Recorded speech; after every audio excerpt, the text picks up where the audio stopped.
Assalamualaikum warahmatullahi wabarakatuh. Selamat siang dan salam sejahtera untuk kita semua. Yang kami hormati Bapak Najib selaku dosen pembimbing mata kuliah pengantar manajemen dan teman-teman yang berbahagia. Kami dari kelompok 2 Paralel 5 akan mempresentasikan materi mengenai manajemen perubahan organisasi dan inovasi. Sebelum memasuki materi, kami akan memperkenalkan anggota kelompok kami.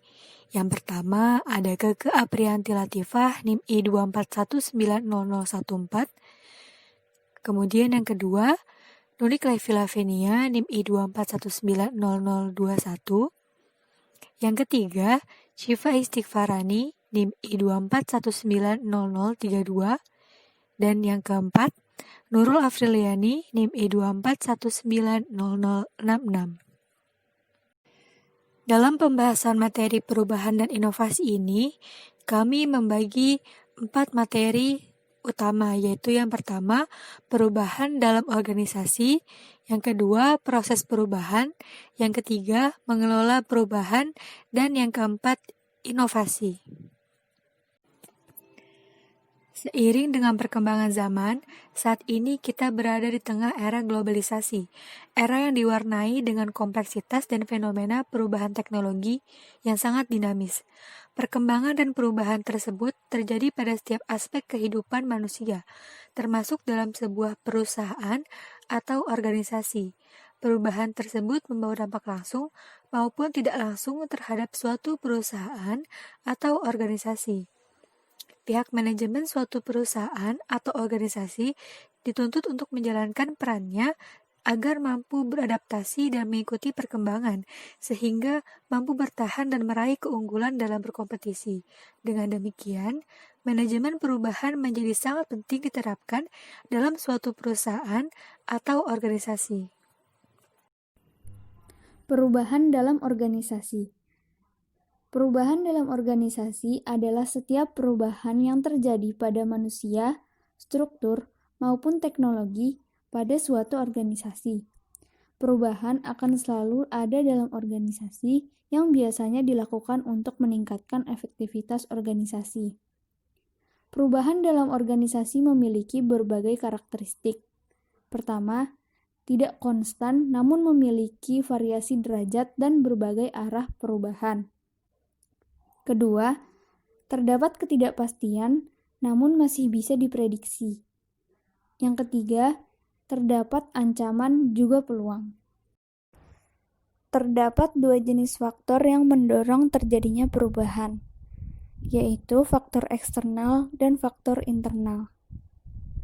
Faktor eksternal merupakan hal-hal yang terjadi di luar organisasi yang akan mempengaruhi organisasi tersebut, seperti pangsa pasar, peraturan pemerintah, perkembangan teknologi, dan perubahan ekonomi. Sedangkan faktor internal merupakan perubahan yang terjadi di dalam organisasi itu sendiri, seperti perubahan strategi, perubahan ketenaga kerjaan, adanya perlengkapan yang baru, atau perilaku dari karyawan. Terdapat 2 jenis perubahan yang terjadi di dalam organisasi, yaitu perubahan terencana dan perubahan reaktif. Perubahan dapat terjadi pada kegiatan yang bersifat rutin dan kontinu, terutama pada kegiatan yang sifatnya strategis dan tidak berulang-ulang. Perubahan terencana adalah aktivitas perubahan yang disengaja atau direncanakan dan berorientasi pada tujuan. Sedangkan perubahan reaktif merupakan pergeseran aktivitas organisasional karena adanya kekuatan eksternal yang berada di luar kontrol organisasi. Manajer memiliki peran yang sangat penting dalam mengelola perubahan di sebuah perusahaan atau organisasi. Manajer dituntut untuk mampu mengelola perubahan tersebut dengan sebaik-baiknya, bertanggung jawab untuk mengubah proses menjadi lebih baik dan efisien, sekaligus bertindak sebagai katalisator dari perubahan itu sendiri. Seorang agen perubahan merupakan seseorang atau tokoh ahli yang memiliki kemampuan untuk memengaruhi klien dalam rangka untuk melakukan perubahan sesuai dengan yang diharapkan. Dalam organisasi terdapat 3 agen perubah. Pertama, manajer. Manajer berperan sebagai agen perubah internal di dalam organisasi. Kedua, non-manajer, yang biasanya adalah suatu tim ahli yang memiliki keahlian khusus untuk menangani perubahan. Terakhir, konsultan. Konsultan berperan sebagai agen perubah eksternal sekaligus sebagai ahli penerapan dari perubahan. Proses perubahan. Proses perubahan dapat dijabarkan dalam 2 pendekatan. Yang pertama metafora air tenang dan yang kedua metafora air cepat. Metafora air tenang menggambarkan proses perubahan seperti kapal yang berlayar melintasi perairan yang tenang. Tahapan dari metafora air tenang yaitu unfreezing the status quo. Langkah ini ditempuh dengan menggunakan cara-cara seperti menambah kekuatan perubahan, seperti komitmen perusahaan terhadap perubahan. Kemudian, mengurangi resistensi terhadap perubahan dan penggabungan kedua langkah tersebut. Tahapan selanjutnya yaitu changing a new status dan rephrasing to make the change permanent.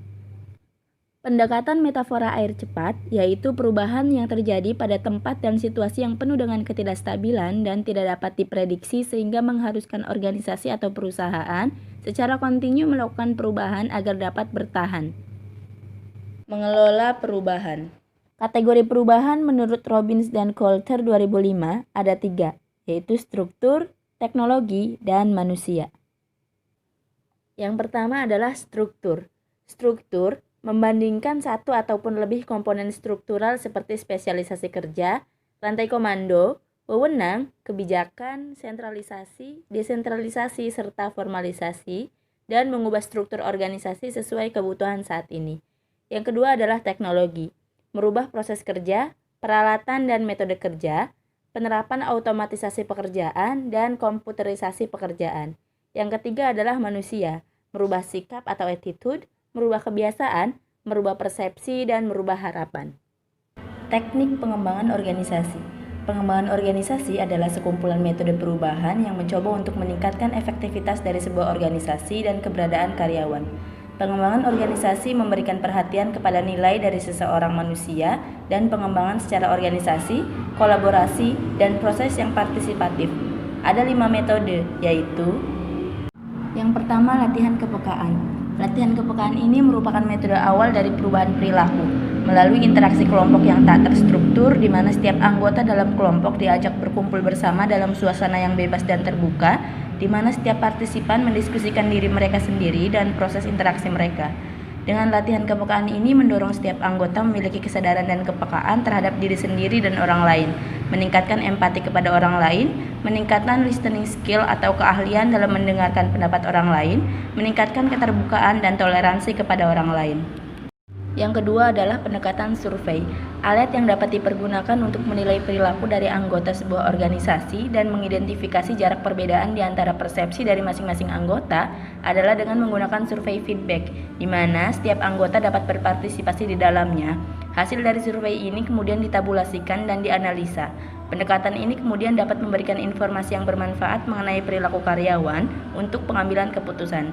Namun, bagaimanapun kita mengetahui bahwa setiap individu dipengaruhi oleh banyak faktor ketika mereka merespons survei tersebut. Hal inilah yang harus dimonitor oleh manajemen. Yang ketiga, proses konsultasi.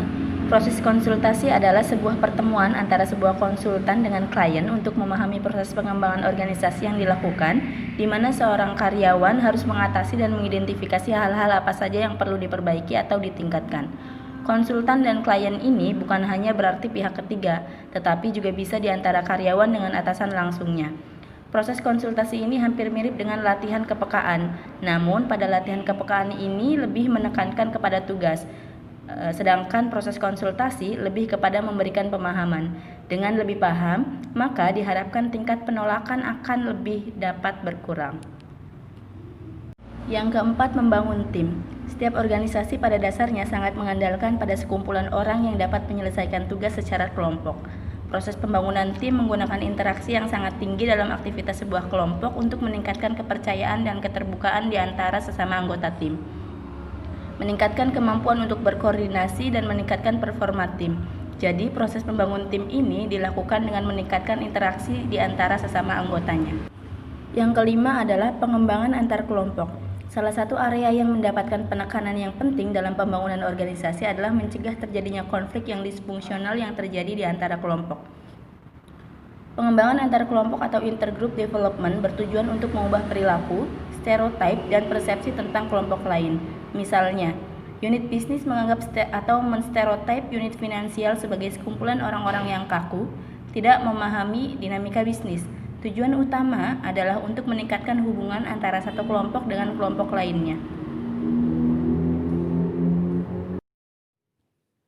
Mengelola resistensi terhadap perubahan. Berikut beberapa alasan mengapa manusia cenderung resisten terhadap perubahan. Yang pertama, merasa aman dan nyaman terhadap kebiasaan lama dan situasi yang sudah ada. Yang kedua, ketidakpahaman mengenai proses dan manfaat dari perubahan. Yang ketiga, adanya rasa takut kehilangan status sosial, wewenang, uang, rasa percaya diri, dan lain-lain sebagainya. Yang keempat, persepsi yang keliru mengenai perubahan yang tidak sesuai dengan tujuan dan budaya organisasi atau perusahaan. Waktu yang diperlukan untuk mengubah budaya atau kebiasaan. Proses perubahan kebiasaan atau budaya memerlukan kesabaran dan waktu yang tidak singkat. Hal ini karena selain adanya sifat resistensi, juga perubahan tersebut harus dimulai dari unsur yang paling dasar yaitu perasaan, aksi, perilaku tetap, gaya manajemen, sikap, dan akhirnya merubah nilai. Dalam proses perubahan perlu adanya pengelolaan emosi. Menurut Atkinson 1990 menyatakan bahwa selama proses perubahan berlangsung, maka secara emosional manusia mengalami transisi emosi berupa goncangan, penolakan, kekuatan emosi, penerimaan, pengalaman, pemahaman yang sempurna sampai akhirnya mencapai integritas. Yang selanjutnya yaitu inovasi. Definisi inovasi menurut para ahli adalah sebagai berikut. Yang pertama, menurut Everett M. Rogers, inovasi adalah suatu ide, gagasan, praktek atau objek atau benda yang disadari dan diterima sebagai suatu hal yang baru oleh seseorang atau kelompok untuk diadopsi. Jadi singkatnya adalah suatu ide yang dapat diterima sebagai suatu hal yang baru untuk diadopsi. Yang kedua yaitu menurut Stephen Robbins, inovasi adalah suatu gagasan baru yang diterapkan untuk memprakarsai atau memperbaiki suatu produk atau proses dan jasa. Jadi untuk memperbaiki produk yang sudah ada, gagasan yang diterapkan untuk memperbaiki suatu produk yang telah ada sebelumnya. Yang ketiga yaitu menurut Van Deven dan Andrew H., inovasi merupakan pengembangan dan implementasi gagasan-gagasan baru oleh orang di mana dalam jangka waktu tertentu melakukan transaksi-transaksi dengan orang lain dalam suatu tatanan organisasi. Yang keempat yaitu menurut Kuniyoshi Urabe, inovasi bukan merupakan kegiatan satu kali pukul atau one time phenomenon, melainkan suatu proses yang panjang dan kumulatif yang meliputi banyak proses pengambilan keputusan di dan oleh organisasi dari mulai penemuan gagasan sampai implementasinya di pasar. Definisi inovasi menurut Undang-Undang Nomor 18 Tahun 2002 adalah kegiatan penelitian, pengembangan, dan atau perekayasaan yang bertujuan mengembangkan penerapan praktis nilai dan konteks ilmu pengetahuan yang baru, atau cara baru untuk menerapkan ilmu pengetahuan dan teknologi yang telah ada ke dalam produk atau proses produksi. Yang selanjutnya adalah perbedaan kreativitas dan inovasi. Kreativitas disebut sebagai kemampuan untuk mengkombinasikan ide dengan jalan yang tidak lazim atau unik sehingga menimbulkan perbedaan dengan yang biasanya dilakukan. Kreativitas juga dapat disebut sebagai proses dalam pembentukan inovasi, dan inovasi itu sendiri merupakan hasil atau outcome dari proses kreativitas pada produk, jasa, ataupun metode kerja. Inovasi dalam perspektif sistem mencakup kegiatan input, transformasi atau proses perubahan, dan output. Di dalam kegiatan input terdapat kreativitas individu, kelompok, dan organisasi. Yang selanjutnya ada transformasi atau proses perubahan, di dalamnya terdapat kreativitas lingkungan, proses, dan situasi. Dan di dalam output terdapat inovasi produk dan metode kerja. Menciptakan lingkungan yang tepat bagi inovasi dapat diwujudkan dengan cara variabel struktur, seperti mengadopsi struktur organik, yaitu struktur yang adaptif dan fleksibel, menciptakan komunikasi yang rutin antar unit agar dapat bertukar pikiran dan kreativitas menjadi lebih meningkat, meminimasi limitasi waktu pada proses kreativitas. Karena ketika proses kreativitas itu dibatasi oleh waktu, maka tentu proses kreativitasnya akan menjadi terbatas. Makanya akan lebih baik apabila meminimasi limitasi waktu. Kemudian dukungan penuh terhadap proses kreativitas. Yang selanjutnya dapat dilakukan dengan cara variabel budaya, seperti toleransi terhadap konflik, membangun sistem yang terbuka dan transparan, dan umpan balik yang positif. Yang selanjutnya ada variabel sumber daya manusia, seperti komitmen yang tinggi terhadap pelatihan dan pengembangan, melindungi karyawan dengan pekerjaan dengan resiko tinggi, dan mendorong individu menjadi juara dalam proses perubahan. Artinya, memberikan apresiasi terhadap individu yang telah melakukan proses perubahan. Ringkasan pada pembahasan kali ini yang pertama yaitu perubahan yang cepat dan dinamis dalam era globalisasi membawa dampak langsung maupun tidak langsung terhadap perusahaan atau organisasi. Pihak manajemen suatu organisasi atau perusahaan tentu dituntut untuk menjalankan perannya agar mampu beradaptasi dan mengikuti perkembangan agar mampu bertahan dan meraih keunggulan dalam kompetisi. Dengan demikian, manajemen perubahan menjadi sangat penting diterapkan dalam perusahaan atau organisasi. Yang kedua, pada dasarnya manusia secara emosional cenderung memiliki resistensi terhadap perubahan karena berdampak terhadap kenyamanan yang sudah diperoleh selama ini. Yang ketiga, perubahan akan berhasil dengan melibatkan semua pihak dalam perusahaan atau organisasi. Dan yang keempat, inovasi dan kreativitas merupakan satu kesatuan yang jika diintegrasikan dengan baik akan membawa nilai tambah dalam proses perubahan.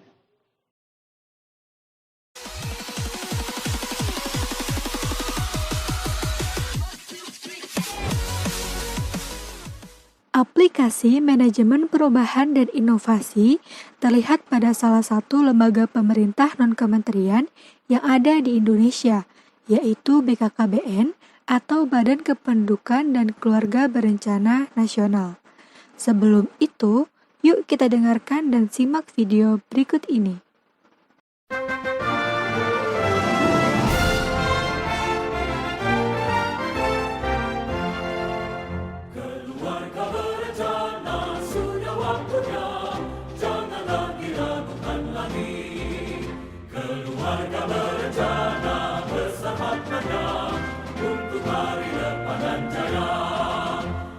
Putri yang sehat, cerdas dan kuat, dan menjadi harapan bangsa. Ayah ibu bahagia, rukun rahaja, rumah tangga tentram sentosa.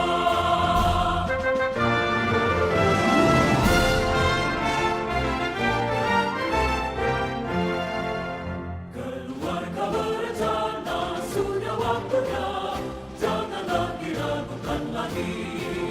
Keluarga berencana bersama maknanya untuk hari depan yang jaya. Putra putri yang sehat, cerdas dan kuat, dan menjadi harapan bangsa. Ayah ibu bahagia, rukun rahaja, rumah tangga tentram sentosa. Nah, keren banget kan videonya? Ya, itu adalah salah satu contoh perubahan dan inovasi BKKBN untuk menciptakan aransemen baru Mars Keluarga Berencana. Pada tahun 2020 ini, BKKBN melakukan 10 perubahan. Pertama, perubahan logo BKKBN.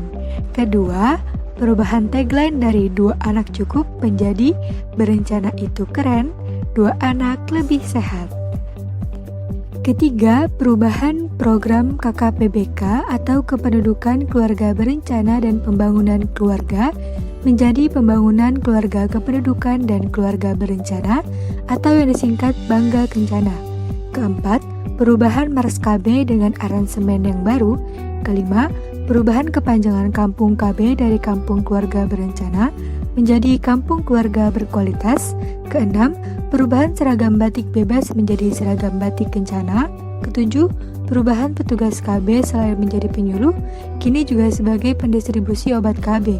Kedelapan, perubahan pil KB kini tidak mengganggu produksi ASI. Kesembilan, perubahan suntik KB kini tidak mengganggu siklus haid. Dan kesepuluh, perubahan implan dari 2 batang kini menjadi 1 batang. BKKBN melakukan rebranding untuk mencapai tujuan yang lebih baik. Terdapat faktor eksternal yang mendorong terjadinya perubahan ini, yaitu adalah pangsa pasar. Khalayak utama BKKBN adalah generasi milenial dan zilenial, di mana era sekarang sudah berbeda dengan era-era yang dahulu. Hampir 35% penduduk Indonesia saat ini adalah generasi milenial. Oleh karena itu, rebranding diperlukan sebagai cara baru dalam berkomunikasi dengan masyarakat. Jika tidak, akan sulit bagi BKKBN untuk diterima oleh generasi baru. BKKBN ingin terhubung dengan generasi muda dan menyesuaikan dengan perubahan lingkungan yang demikian cepat dengan melakukan pembaruan dari jingle, logo, dan tagline. Berbagai usaha, daya, dan upaya yang dilakukan oleh BKKBN ini adalah cara bagi BKKBN untuk semakin relevan dengan perkembangan masyarakat saat ini dan ke depan. Perubahan yang dilakukan oleh BKKBN ini merupakan perubahan jenis terencana karena dilakukan secara disengaja dan berorientasi pada sebuah tujuan. Sekian pemaparan materi dari kami. Apabila ada kurangnya mohon dimaafkan. Terima kasih atas perhatiannya dan wassalamualaikum warahmatullahi wabarakatuh.